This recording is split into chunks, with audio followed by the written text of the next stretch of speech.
बिस्मिल्लाहिर्रहमानिर्रहीम। ठीक है, अब इस सेगमेंट में हम लोग इलास्टिक कोलिजन्स की बेसिक इंफॉर्मेशंस को डिस्कस करेंगे। इलास्टिक कोलिजन, तो इलास्टिक कोलिजन और वो भी इन वन डायमेंशन, यानी कि फॉर लीनियर मोशन।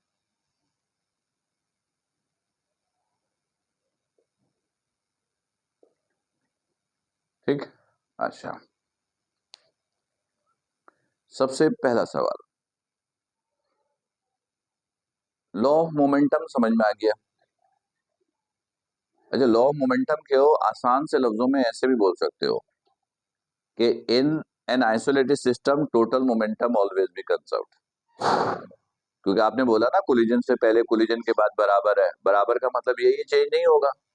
चेंज नहीं होगा इसका मतलब है कांस्टेंट है। तो आप डायरेक्ट ये बोलो कि in a system total momentum always be conserved. और आइसोलेटेड सिस्टम भी होना जरूरी नहीं है, आपके लेवल पर आइसोलेटेड सिस्टम है तो आप बोलोगे in an isolated system total momentum always be conserved, change नहीं होगा। या हम ये कहें कोलिजन से पहले और कोलिजन के बाद का मोमेंटम आपस में बराबर होगा। एक होता है law of energy. Law of energy वो क्या होता है? हाँ, लॉ का स्टेटमेंट क्या है? लॉ ऑफ लीनियर मोमेंटम वो तो समझ में आ गया, ठीक है। लॉ ऑफ एनर्जी यानी जिसको law of conservation of energy कहते हैं, क्या होता है?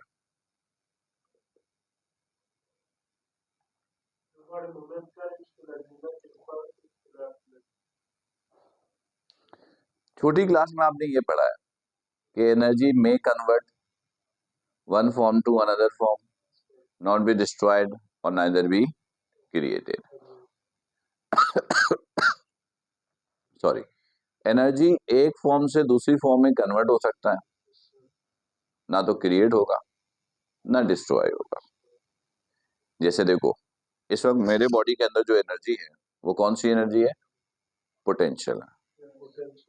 बॉडी के अंदर जो स्टोर्ड एनर्जी होती है वो पोटेंशियल है, मेरे बॉडी में पोटेंशियल है। यानी जब हम लोग कुछ खाते पीते हैं ना, तो खाने पीने का मकसद ही यही होता है कि फूड्स के अंदर जो एनर्जी है वो उसकी पोटेंशियल एनर्जी होती है, वो एनर्जी हमारे बॉडी में शिफ्ट ट्रांसफर हो जाए। तो हमने खुराक खा लिया, खाते पीते हम लोग इसीलिए ताकि उसकी एनर्जी हमारे बॉडी में आए। फिर हमारे बॉडी में आ गई पोटेंशियल एनर्जी, हमारे बॉडी में आने के बाद वो एनर्जी दो हिस्सों में बढ़ जाती है। एक हिस्सा तो जो हमारा सिस्टम है पूरा, जो अल्लाह ने बना के दिया है, इसको नॉर्मल रखने के लिए चाहिए होता है। दूसरा वो जो एक्स्ट्रा अमाउंट आपने इनहेल किया। फिर हम लोग जो रूटीन के काम करते हैं, चलना फिरना बोलना देखना, ये उस एनर्जी की एक्स्ट्रा अमाउंट से करते हैं। तो जैसे अभी मैं बोल रहा हूं तो वो एक्स्ट्रा अमाउंट मेरी इस्तेमाल हो रही है। अगर मॉर्निंग में मैंने अपने बॉडी में एनर्जी स्टोर करवाई तो एक हिस्सा तो चला गया सिस्टम को नॉर्मल रखने के लिए, बाकी जो एक्स्ट्रा अमाउंट बची उससे मैं ये चल रहा हूं बोल रहा हूं। तो अब साउंड साउंड इटसेल्फ एनर्जी है, चल रहा हूं तो काइनेटिक एनर्जी है, तो ये एनर्जी पोटेंशियल तो कन्वर्ट हो रहा है, सही है। अच्छा, फिर अगर मैं कहूं कि मैं खाए पिए बिना बॉडी में ना एनर्जी ला सकता हूं, खाए पिए मैं बॉडी में एनर्जी ला सकता हूं, तो मैं कहूंगा मैं एनर्जी क्रिएट कर सकता हूं। तो क्या मैं खाए पिए बिना बॉडी में एनर्जी ला सकता हूं? ये मुमकिन नहीं है, ठीक है।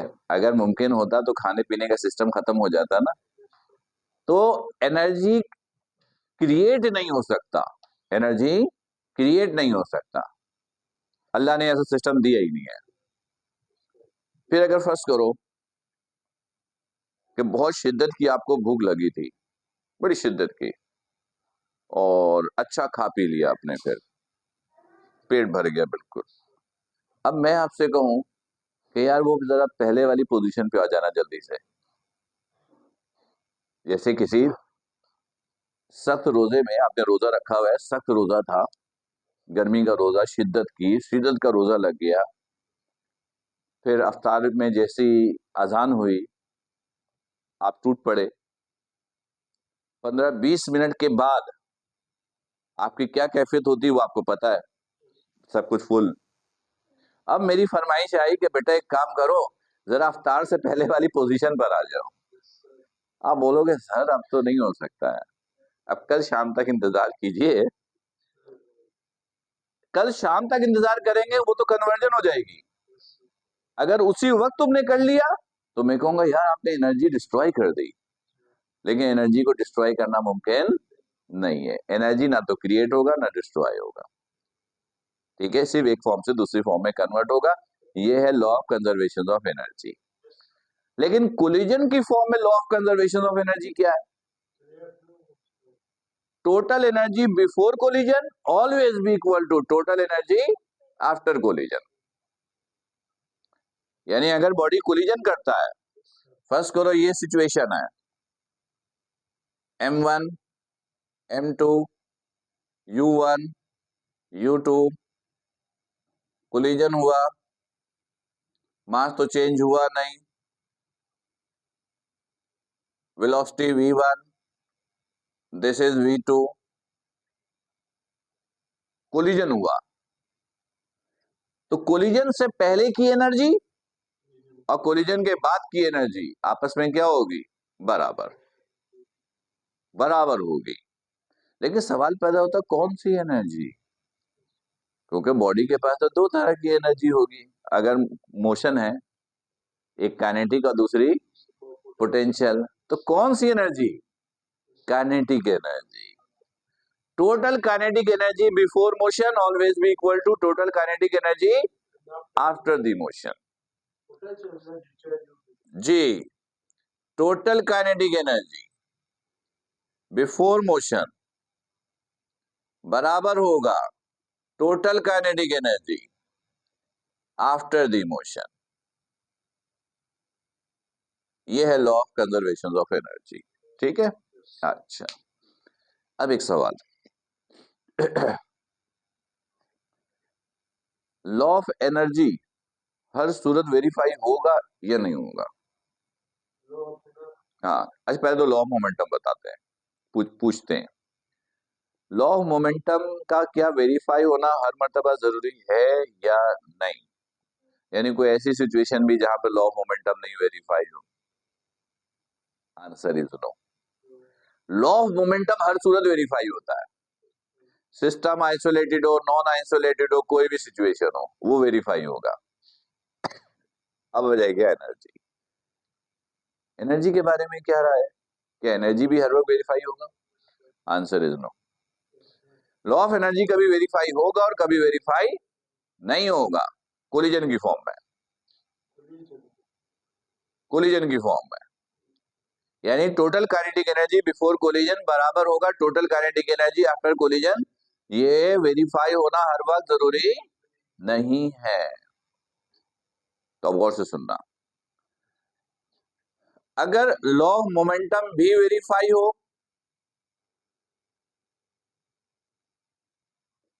एंड लॉ ऑफ एनर्जी, ये दोनों वेरीफाई हो,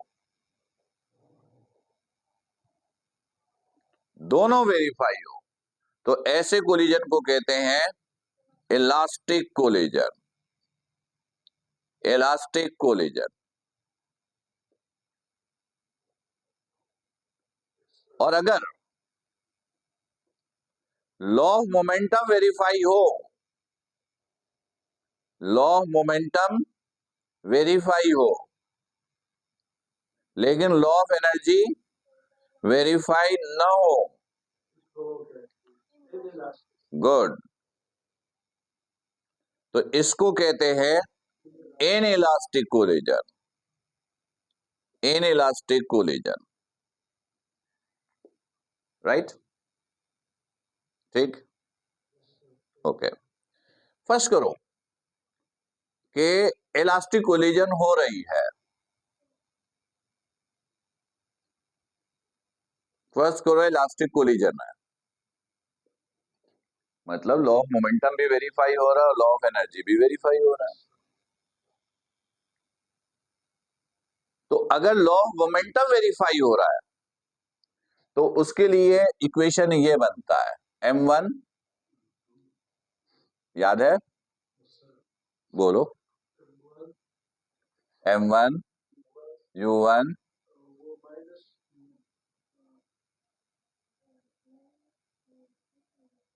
हाँ बताओ u2। लॉ ऑफ मोमेंटम से इक्वेशन ये बनती है, ठीक, फॉर इलास्टिक कोलिजन। ये इसी की तब्दील हुई शक्ल है, इसी को अरेंज करके बनाते हैं, ये इसी को अरेंज करके बनाते हैं, m1v1 प्लस m2v2। और अगर इलास्टिक कोलिजन में, इलास्टिक कोलिजन के लिए बताइएगा क्या ये रिजल्ट ठीक है या नहीं, क्या ये रिजल्ट एग्जिस्ट करेगा या नहीं। ये सिर्फ वेलोसिटी का रिलेशन बताया मैंने। For elastic collision the relation among velocities before and after collision. First करो एक एमसीक्यू है कि दो बॉडी है, इलास्टिक कोलिजन कर रहा है, कोलिजन से पहले वेलोसिटी है u1 u2, कोलिजन के बाद वेलोसिटी है v1 और v2, चार वेलोसिटी हो गई। कहते हैं इन चारों के दरमियान रिलेशन बता दो, चारों के दरमियान। अब नीचे चार ऑप्शन गिवन है, तो फिर करेक्ट ऑप्शन कौन सा होगा। इलास्टिक कोलिजन में चारों वेलोसिटी के दरमियान रिलेशन कौन सा होता है, रिलेशन, यानी ऐसा फॉर्मूला जिसमें चारों वेलोसिटी हो, कौन सा। ये तो कह रहे हो एग्जिस्ट नहीं करेगा, ये तो कह रहे हो एग्जिस्ट नहीं करेगा, तुमने कहा ना ये सुनिए, ये फॉर्मूला बिल्कुल करेक्ट है। इलास्टिक कोलिजन में बॉडी की जो वेलोसिटी होती है ये उसके दरमियान वेलोसिटी का रिलेशन है, मास खत्म हो गया है, यानी सिर्फ वेलोसिटी का रिलेशन है, राइट। अच्छा, अब फर्स्ट करो कोलिजन हो गया, कोलिजन के बाद वेलोसिटी इसकी v1 है, इसकी v2 है, तो v1 और v2 कोलिजन के बाद जो वेलोसिटी है वो मालूम करने का फॉर्मूला क्या होता है, वो ये याद रखिएगा, m1 minus m2 over m1 plus m2 u1 plus 2m2 over m1 plus m2 u2। यानी जब दो बॉडी इलास्टिक कोलिजन करता है तो कोलिजन के बाद जो उनकी वेलोसिटी होगी ये वो वेलोसिटी मालूम करने का फॉर्मूला, ये v1 और ये v2, 2m1 over m1 plus m2 u1 plus m2 minus m1 over m1 plus m2, this is u2, ठीक। अच्छा ठीक है, अब इससे रिलेटेड कुछ एमसीक्यूज पूछते हैं, उसका आंसर दीजिएगा। नंबर 1,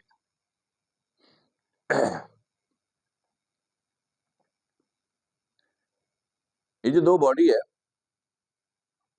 m1 m2, इन दोनों का मास बराबर है 10 kg।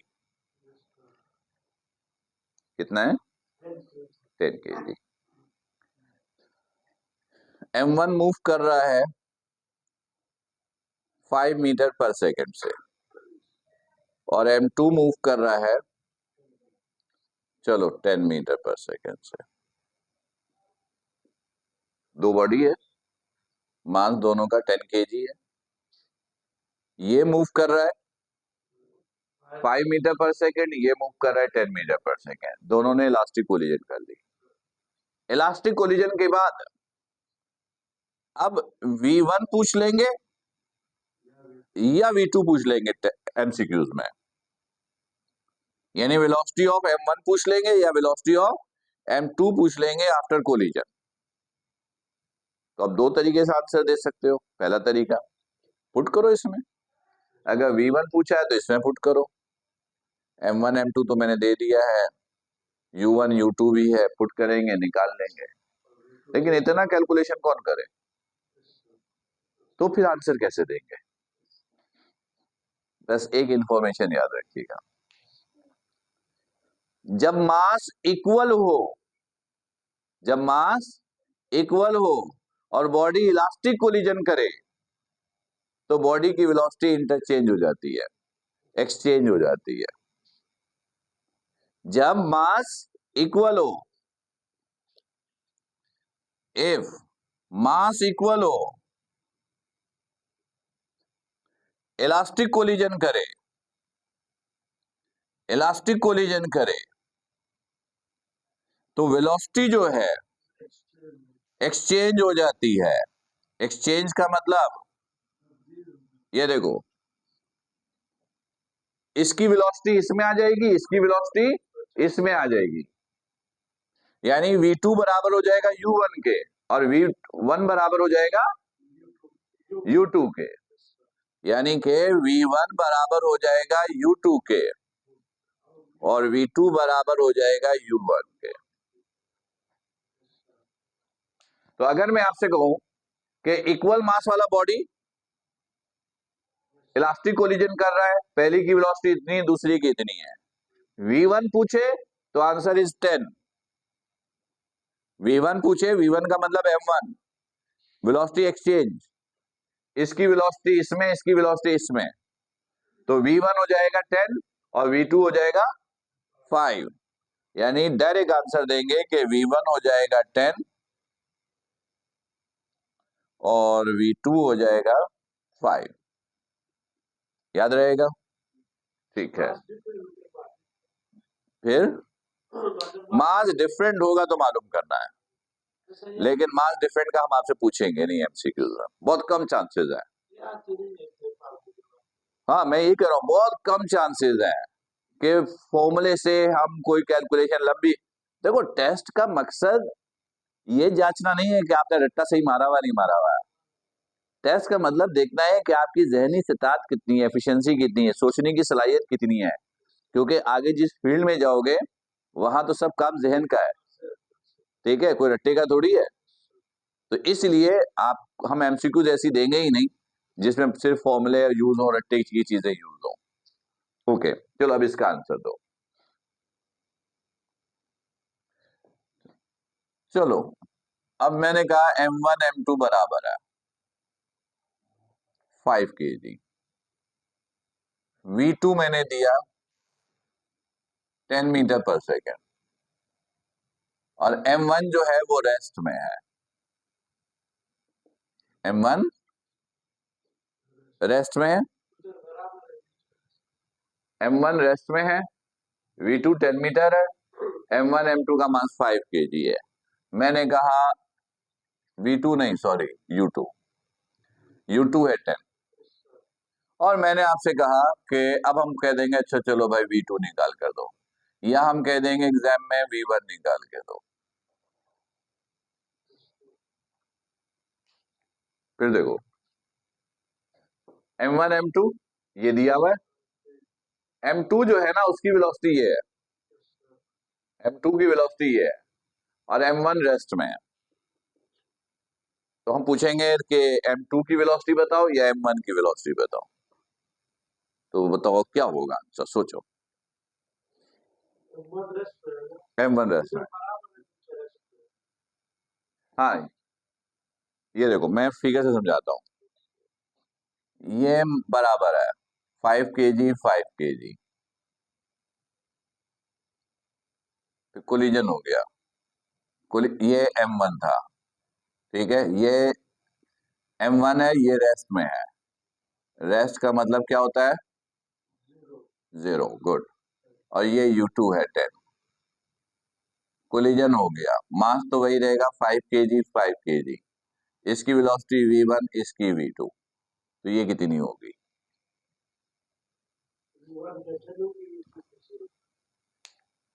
V1 की 10 और V2 की 0, ऐसा तुमने बोला, रीजन पूछते हैं, तुम बताओ।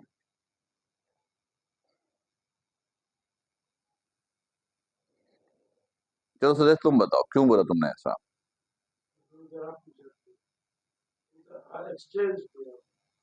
अभी अभी मैंने बताया था कि मास बराबर होगा तो वेलोसिटी एक्सचेंज होगी।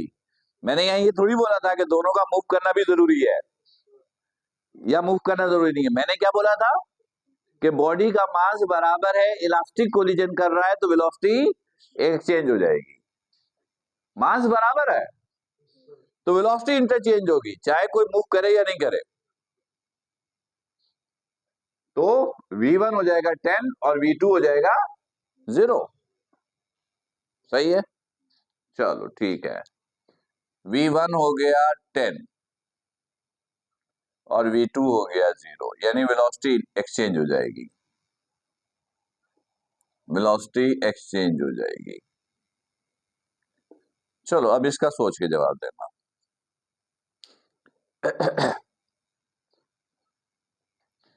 M1 M2 से बहुत ज्यादा है, M1 M2 से बहुत ज्यादा है। मैं एक मिसाल दे देता हूं।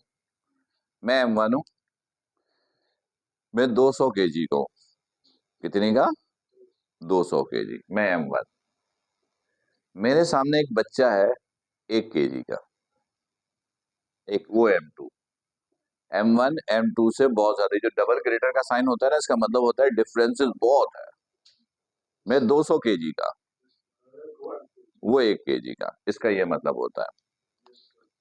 अब मैं बोलूंगा कि body of mass M2 is at rest. चलो रेस्ट। देन अब पूछेंगे V1 बता दो, V2 बता दो।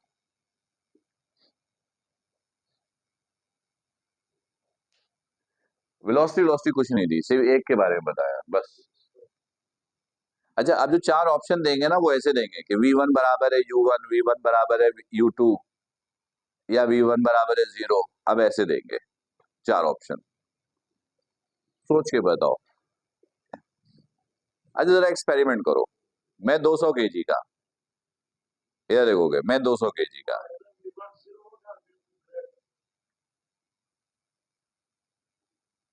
ठीक है, अब पहले एग्जाम्पल देखो फिर जवाब देना। मैं 200 kg का, बच्चा है 1 kg का। मैं 200 kg का, 1 kg का छोटा सा बच्चा, और बच्चा जो है वो रेस्ट में है। M2 इज एट रेस्ट, ये तो रेस्ट में है। ये मूव करके जाके इससे टकराएगा, यानी 200 kg का शख्स 1 kg के एक छोटा से बच्चे से, 1 kg का बच्चा गोद से में जो होता है वो भी 1 kg से ज्यादा का होता है। जो नया नया न्यूली बॉर्न होता है वो भी 1 kg से ज्यादा का होता है।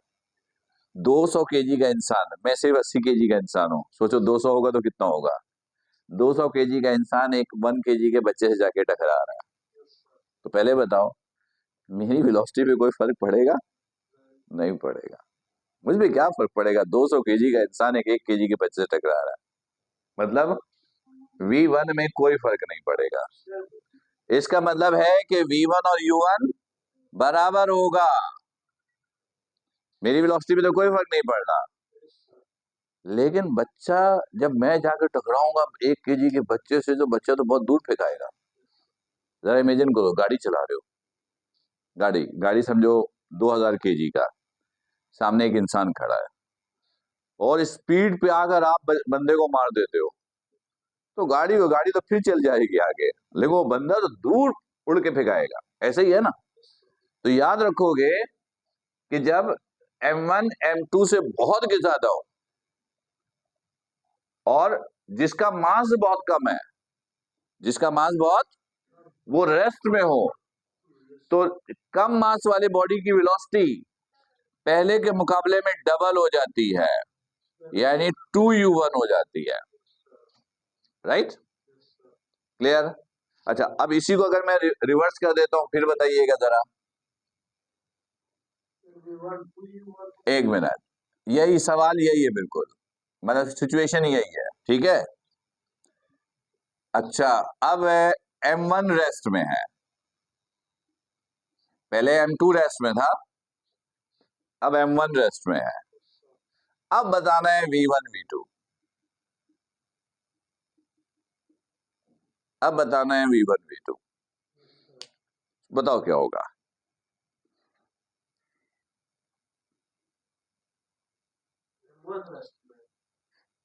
हाँ, जिसका मास बहुत ज्यादा है वो रेस्ट में है। एक्सपेरिमेंट कर लोगे ना, जहन में सोचोगे खुद आंसर मिलेगा। अब मैं 200 केजी का, वो 1 केजी का बच्चा है, उसने फैसला किया बदला लेना है।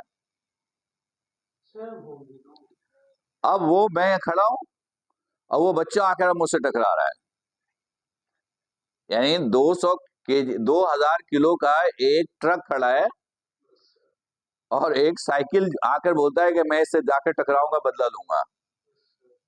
ठीक है, तो क्या होगा? ट्रक को कुछ होगा, यानी ट्रक की वेलोसिटी पे कोई फर्क, तो इसका मतलब है कि M1 पे कोई फर्क, यानी V1 U1 फिर बराबर।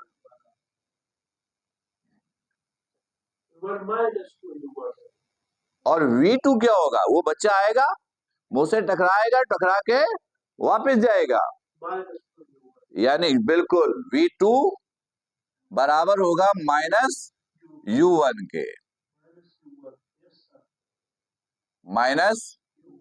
-U1 नहीं बल्कि U2 के, उसकी अपनी वेलोसिटी के, उसकी वेलोसिटी U2 है, इसकी वेलोसिटी U2 है। ये आया भागकर, 200 केजी बॉडी से टकराया, बाउंस बैक होगा, इस पे कोई फर्क नहीं पड़ेगा, राइट? तो ये वो इंफॉर्मेशन थी जो इलास्टिक कोलिजन में हमें चाहिए होगी एमसीक्यूज को अटेम्प्ट करने के लिए। इलास्टिक कोलिजन से रिलेटेड कोई सवाल है जहनों पे तो पहले वो करो। इन इलास्टिक नहीं है, इन इलास्टिक का सिर्फ कॉन्सेप्ट याद रखिएगा कि इसमें लॉ ऑफ मोमेंटम वेरीफाई होता है, नहीं होता है, ठीक है? और अगर इन इलास्टिक सिलेबस में डाल देता तो 1 महीने का तो सिर्फ इन इलास्टिक था, क्योंकि इन इलास्टिक के अंदर बहुत ऑप्शंस आ जाते हैं, ठीक है? तो हमारे सिलेबस में सिर्फ इलास्टिक है, इन इलास्टिक नहीं है, ठीक है? और कोई सवाल? ठीक है, इसको रोकते हैं।